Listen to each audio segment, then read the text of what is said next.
你有没有发现一个很奇怪的现象？明明都是60、70岁的人，为什么有的人明明满头白发，脸上的气色却像一块温润的古玉，让人越看越舒服？但有的人就算擦了最贵的保养品，眉头却总是深锁，眼神里透着一股化不开的疲惫与怨气。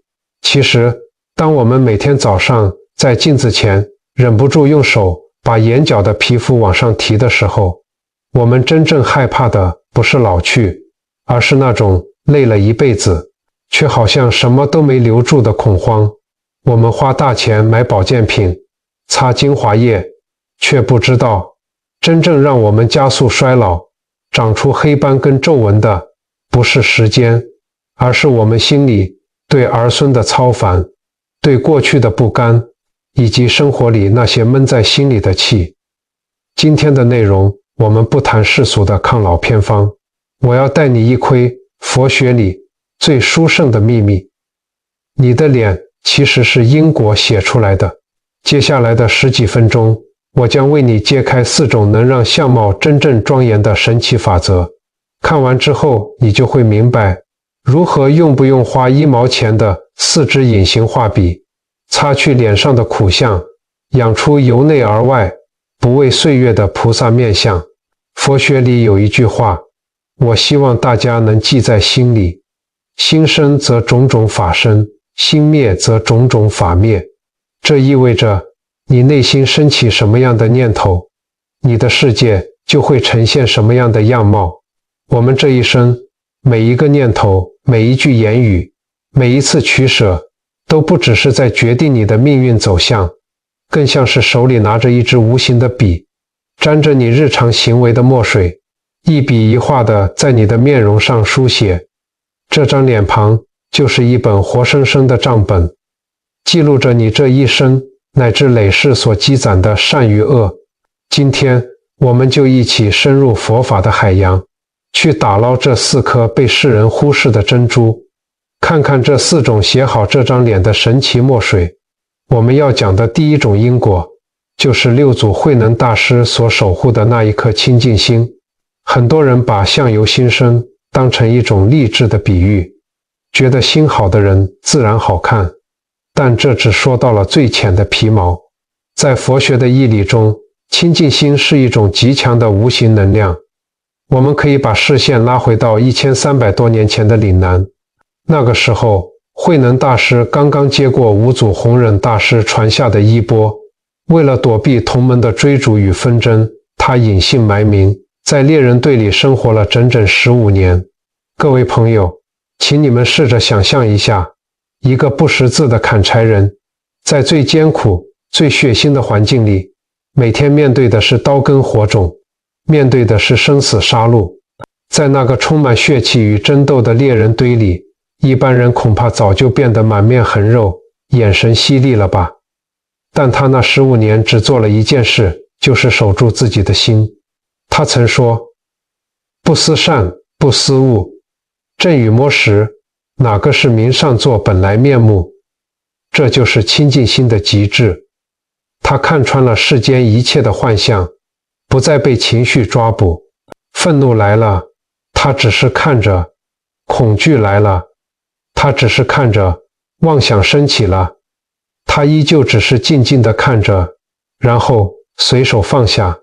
这种状态在身心灵上会产生一种不可思议的感应。佛经与中医古籍都告诉我们，长期的操烦、焦虑和负面情绪会升起无明火与贪嗔痴，甚至导致火气大、自律神经失调。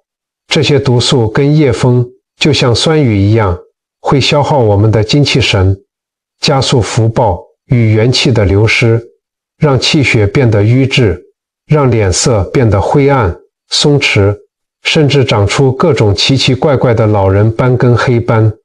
这就是烦恼在你的脸上乱涂乱画。而慧能大师那种不被境转的定力，让他的色身长期处于一种深层的禅定与清净状态。那些在岭南见过他的人都惊叹，他站在一群粗犷的猎人当中，虽然衣衫褴褛，但他的脸庞却散发着一种近乎宁静本身的光泽，看起来比实际年龄要年轻得多。讲到这里，我想跟各位分享一个发生在我们社区里的故事。我有个老邻居，我们叫她阿兰姐。阿兰姐今年快70了，但在5年前，她看起来比现在老10岁。那时候的她是邻里间有名的操盘大师，她的一双儿女都很有成就，一个在当医生，一个在开公司，孙子也乖巧。照理说，她应该享清福了吧？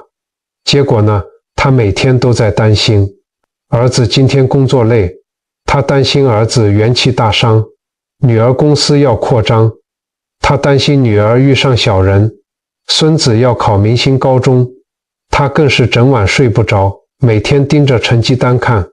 那时候的阿兰姐脸色发青，眼袋深垂，嘴角永远是紧绷的，好像随时准备跟人吵架一样。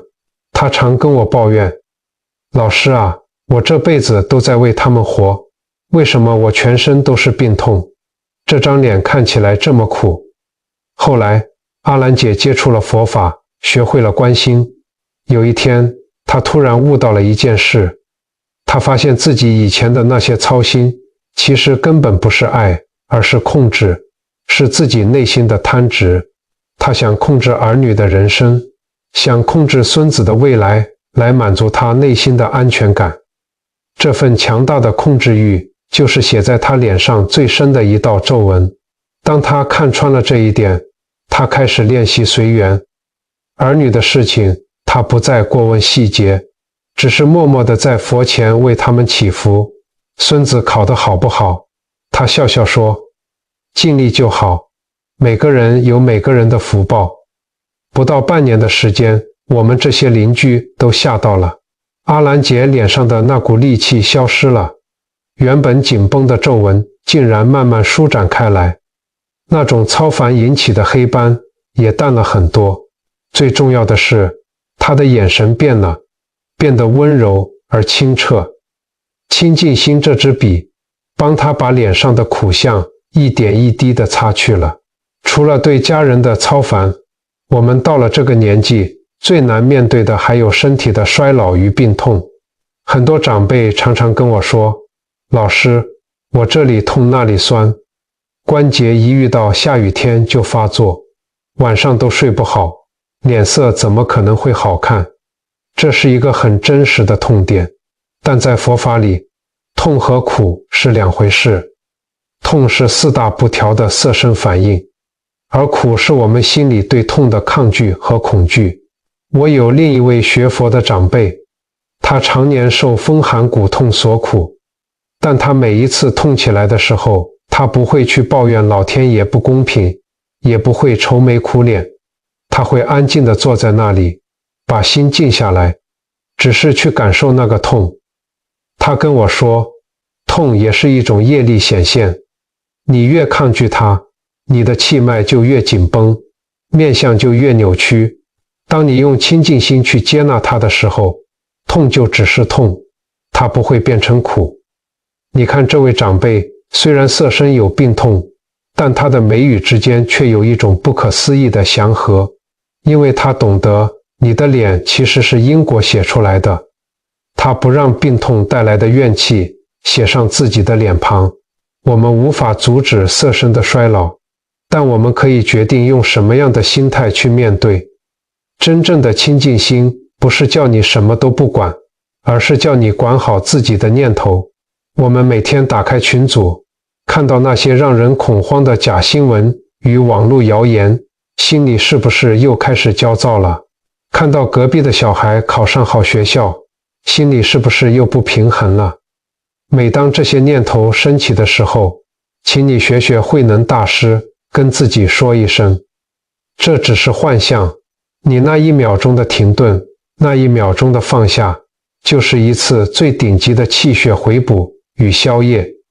除了内心的清净，我们的嘴巴也是最锋利的雕刻刀。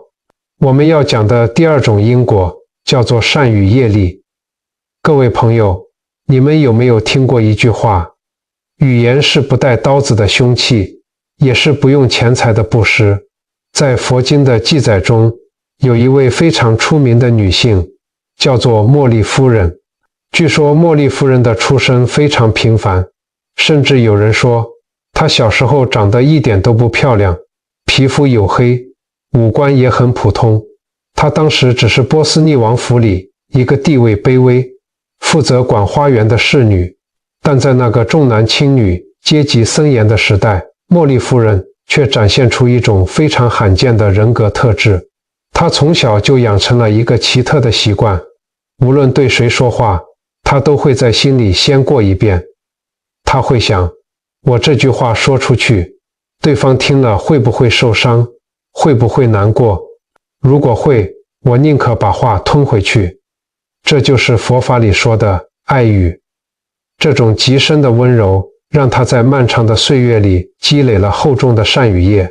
后来因缘巧合，她不但成了王后，更神奇的是，随着她内心慈悲与善语的增长，她的容貌竟然发生了惊人的变化。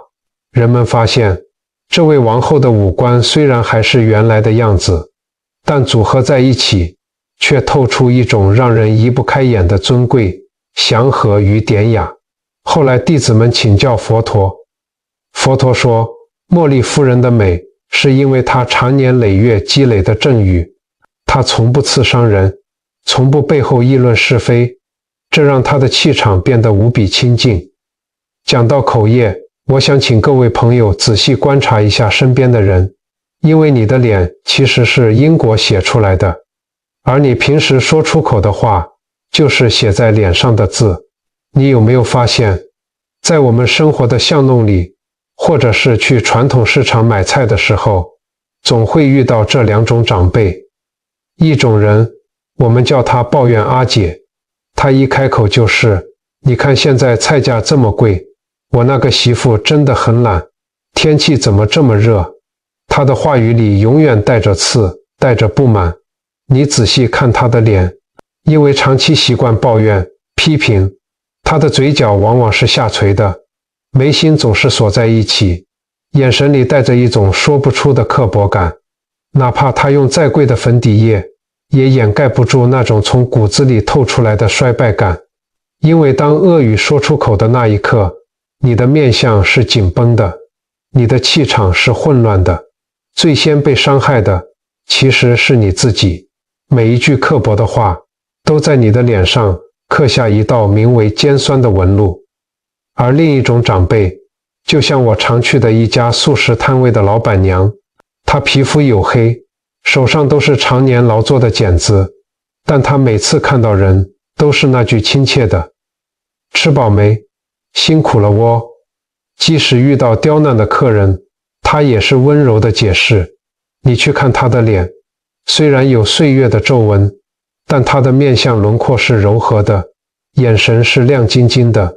这就是善语在做微雕，温和的爱语磁场，就像甘露水渗入土地一样，会慢慢化解你面相上的戾气。当你懂得赞美，懂得体谅，你的美语会处于一种善意的舒张状态，这种舒张就是最好的抗衰老妙药。除了不抱怨，善语业力还包含了一种很难的修行，叫做不辩解、不反击。各位朋友，我们到了这个岁数，逢年过节、亲戚聚会，或者是老朋友见面，难免会遇到一些喜欢比较的人。有人喜欢炫耀儿女赚多少钱，有人喜欢暗示你过得不如他。面对这些暗藏着比较甚至贬低的话语，我们第一时间的反应往往是防御，或者是想要用更酸的话反击回去。但是当你准备反击的那一瞬间，你的呼吸是急促的，你的眼神是充满攻击性的。这种嗔恨心就像一把无名火，会瞬间烧干你脸上的和气与命里的符水。如果你能像茉莉夫人一样，在心里先过一遍，你会发现，对方之所以要炫耀，其实是因为他内心有匮乏，有不安，他需要透过比较来确认自己的价值。当你看透了这一点，你就不会被他的话语激怒，反而会升起一种慈悲。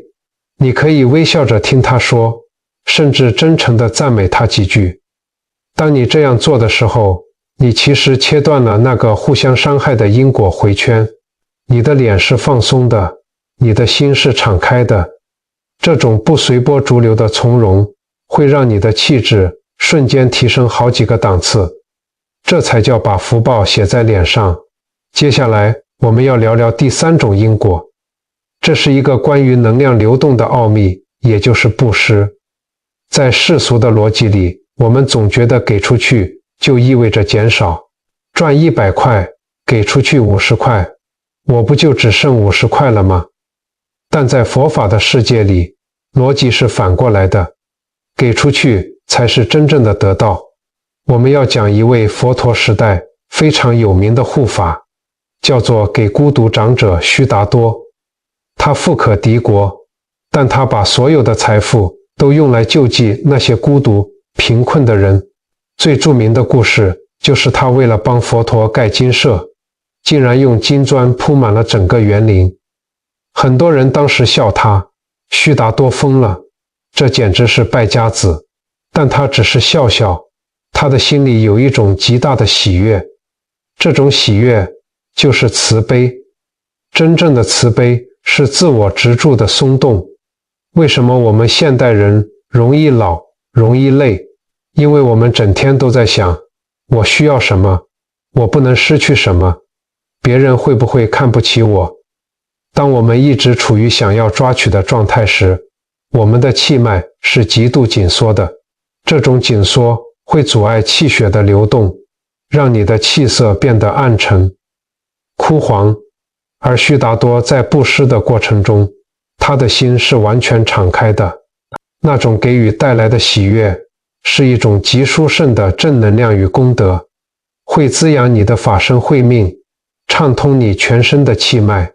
据记载，须达多直到晚年，脸上都没有什么皱纹，眼神始终像少年一样清凉。在我们的生活里也有这样的例子。我认识一位退休的老教师，我们都叫他林老师。林老师退休金并不丰厚，但他这10几年来，每个月都会拨出一笔钱，悄悄资助偏乡的小朋友读书。他自己住旧公寓，穿的衣服也是10几年前的，但他那张80岁的脸，你看不到一丝苦涩，反而有一种超越岁月的庄严感。有一次我问他，老师，你每天这样省吃俭用去帮人，不累吗？他笑着对我说，看到那些孩子有书读，我心里轻盈的像是一片云。说到布施，很多人还有一个盲点，觉得只有给钱、给物资才叫布施。其实，在所有的布施里面，有一种布施最难，但也最能让你的面相焕然一新，那就是布施你的原谅。我们活了大半辈子，心里多多少少都装着几个人，也许是曾经背叛过你的朋友，也许是跟你争夺家产的亲族，也许是年轻时伤害过你的伴侣。这些陈年旧恨，就像是一块一块沉重的石头，压在我们的心底。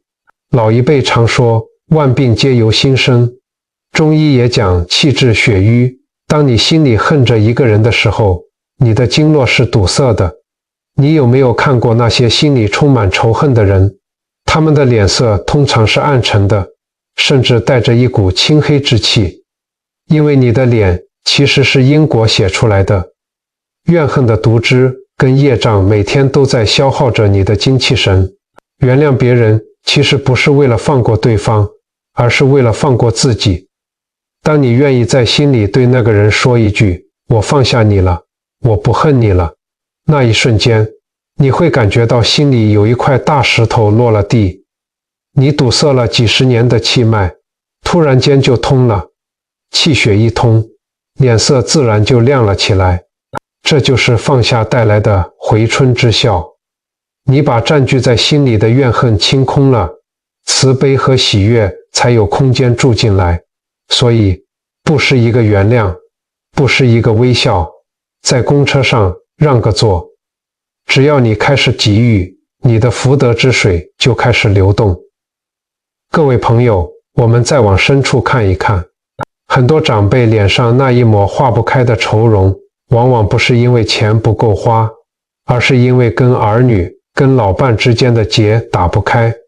这就是另一种刻在脸上的因果。我有位老病人，她年轻时是非常精明干练的女强人，对孩子要求极高，一句赞美都没有，只有挑剔。现在老了，孩子们虽然每个月都寄钱回来，却很少回家看她。她看着镜子里的自己，总觉得这张脸越来越干枯，眼神里全是寂寞和怨气。她问我，老师，我这辈子这么努力，为什么换来这样的晚年？我跟她说，阿姐，这张脸现在呈现的孤寂，其实是年轻时种下的严苛结出的果。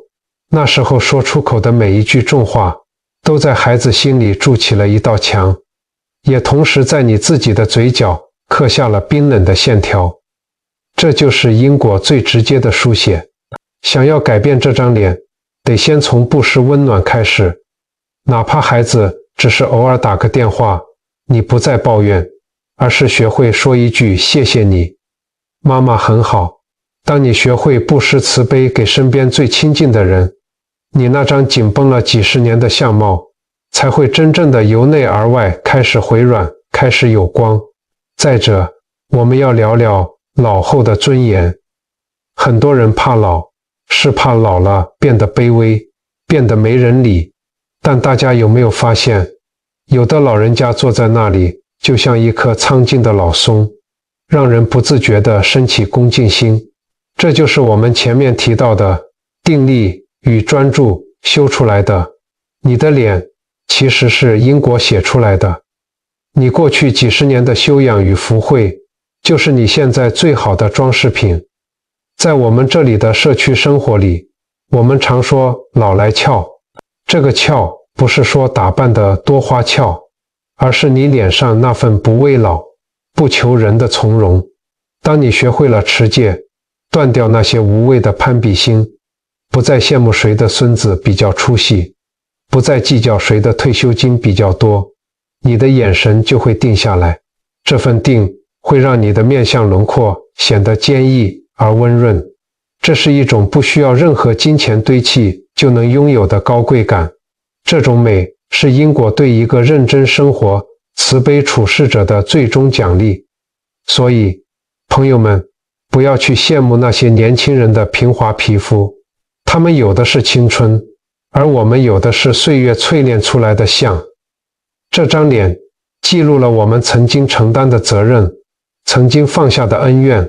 只要我们现在开始，每一滴墨水都用慈悲来调和，每一笔线条都用宽容来勾勒，那么无论年岁如何增长，我们在镜子里看见的都将会是一尊最圆满、最庄严的佛像。除了外散的慈悲，我们更要学会内敛的定力。我们要讲的第四种因果是阿难尊者的持戒与专注。在佛陀的弟子当中，阿难尊者是公认长得最俊美的一位。但大家要知道，阿难尊者的美不全然是天生的，更是修出来的。阿难尊者的美源于一种极度的收摄。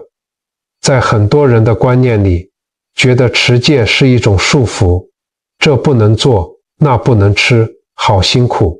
但在修行人的眼里，持戒其实是一种最高级的保护。持戒就是把我们散乱在外界的元神与气运一点一点地收回来。各位朋友，请你们回想一下，我们现代人为什么老得快？其实不是因为工作太累，而是因为我们的神散了。大家看看现在的日常生活，我们每天早上醒来，第一件事是不是先抓手机，看看群组里有没有新传来的早安图，看看那些耸动的网络新闻，我们的情绪一下子被明天的收入搞得焦虑，一会儿又被网络上那些互骂的言论搞得起嗔心，一会儿又陷入无意义的社交寒暄。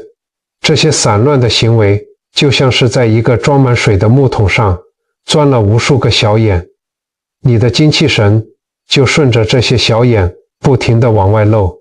一个精气神漏光的人，怎么可能会有好脸色？我们再来深聊一下持戒这件事。现代人最大的痛苦之一就是睡眠品质不好。很多长辈到了晚上，明明身体已经很累了，可是躺在床上翻来覆去就是睡不着。为什么？因为白天我们的心太散乱了，我们让太多不属于我们的杂念占据了我们的大脑。你在睡觉前看了一段社会新闻，心里跟着气愤；看了一段悲惨的影片，心里跟着难过。这些情绪的夜风，在你闭上眼睛之后，还在你的脑海里不断吹拂。没有清静安稳的睡眠，你的身心就无法沉淀修护，体内的浊气与业障无法排出。第二天醒来，眼袋深重，面容憔悴。请记住，你的脸其实是因果写出来的。你熬过的每一个烦恼的业，都会如实的写在眼角。所以，持戒在现代社会最重要的意义就是守住六根。你必须给自己的心识设定一个边界，拒绝那些会引起你贪嗔痴的杂音，拒绝那些无意义的争论。当你把这些消耗你福报的漏洞都堵住之后，你会发现你的睡眠变得深沉了。每天早上醒来，你是神清气爽的，你的眼神不再疲惫，而是充满了对新的一天的期待。这种由内而外散发出来的精气神，会让你整个人看起来年轻10岁。我有位老朋友，姓张，大家都叫他张大哥。张大哥退休后，他给自己立了一个规矩，每天下午2点到4点，绝对不看手机。这段时间他就在书房里安安静静地写书法，抄心经。你去看张大哥，他站在那里就像一口深井，你看不透底，但能感觉到一种深深的愿力。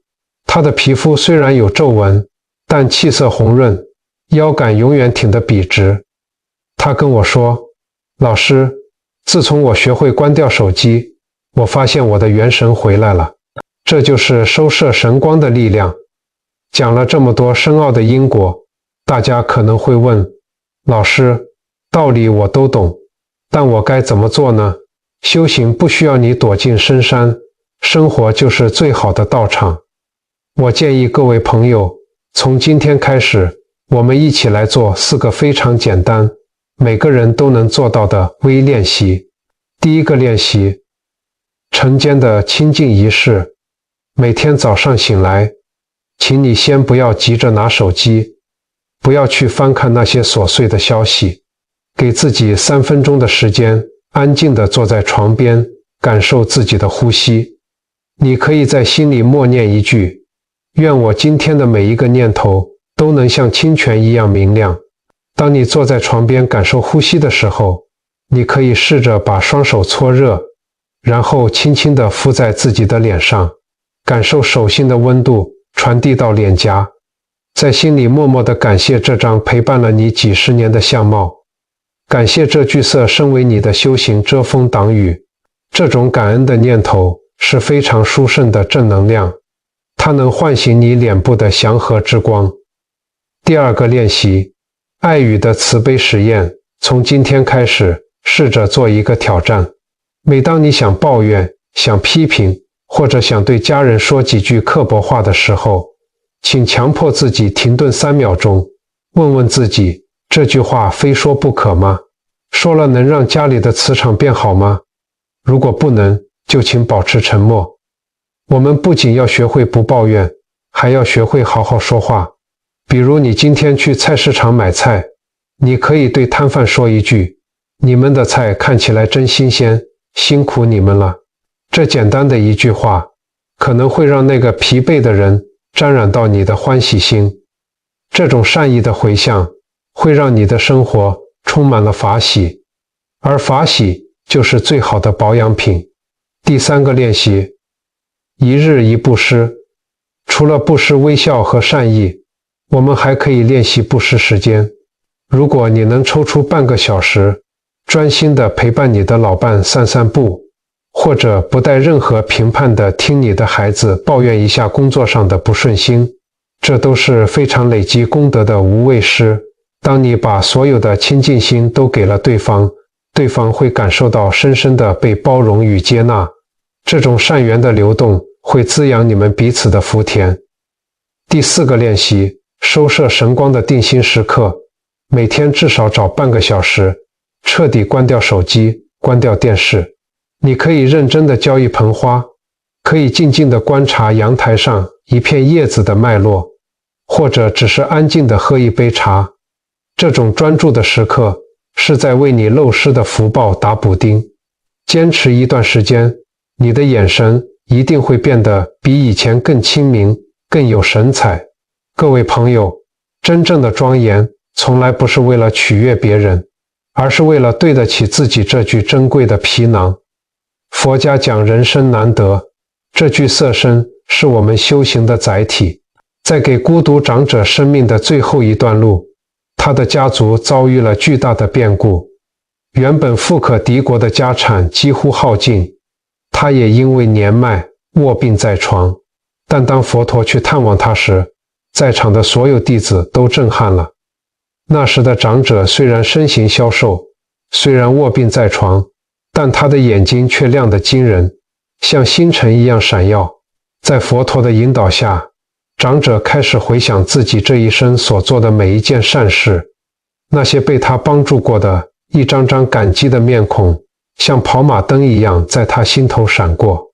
他流下了喜悦的泪水，对佛陀说：“我觉得我是这个世界上最富有的人。”长者走的时候，脸上带着一种无法形容的安详与庄严，那种相貌已经超越了色身的衰老。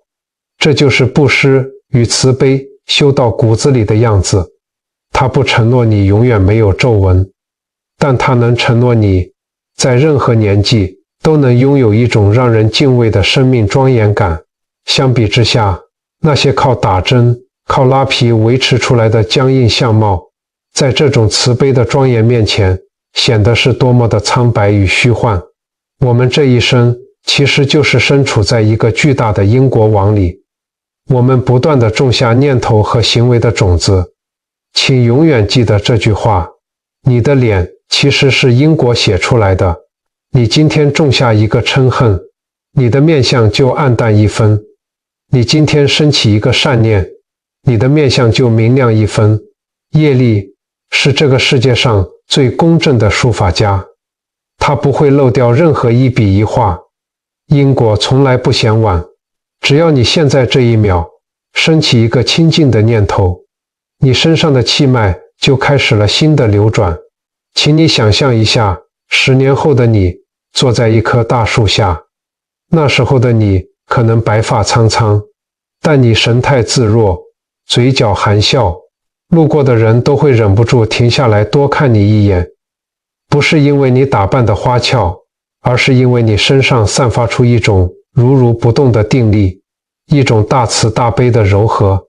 这4种因果，清净心是根基，善语是枝叶，慈悲是花朵，持戒是果实，它们共同构成了你生命中这棵菩提树。最后，我想问每位朋友一个直指人心的问题：当你今天晚上躺在床上，闭上眼睛，面对那个最真实的自己时，你是感到一种清净的法喜，还是一种业障深重的疲惫？不要再向外去寻找昂贵的奇迹了，奇迹就在你的起心动念之间。你那一念的温柔就是你最美的面相，你那一念的宽容就是你最好的回春妙药，你那一念的定力就是你无量寿的秘诀。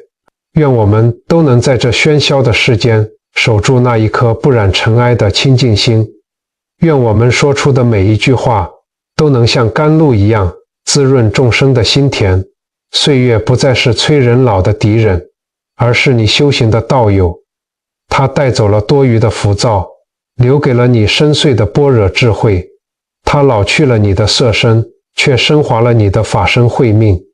在这个世界上，最美的容颜莫过于一颗觉悟的心。希望这段分享能像一颗菩提种子种在你的心田，不需要你立刻修得圆满，只需要你从今天开始，在说话前停顿一下，在生嗔恨前关照一下，在给予时生欢喜心。如果你听完这段分享，内心感受到了一丝平静或法喜，诚挚邀请你在留言区留下愿我心清净，法相庄严，或者是为你的家人留下一句祈福的话。让我们在这里共同形成一个正向慈悲的共修磁场，让这份佛光普照更多的人。如果你喜欢今天的分享，觉得这些内容对你的修行与生活有所帮助，恳请你慈悲地给这支影片点个赞，并且随喜订阅我们的频道，开启旁边的小铃铛。你的每一次点赞与分享，对我们来说都是一份无私的法布施，能帮助因缘演算法将这份清净与智慧传递给更多在红尘中感到迷茫、渴望清凉的心灵。让我们一起成为传递正能量的菩萨使者。再次感谢你的陪伴与聆听，祝福大家身心自在，福慧增长。阿弥陀佛。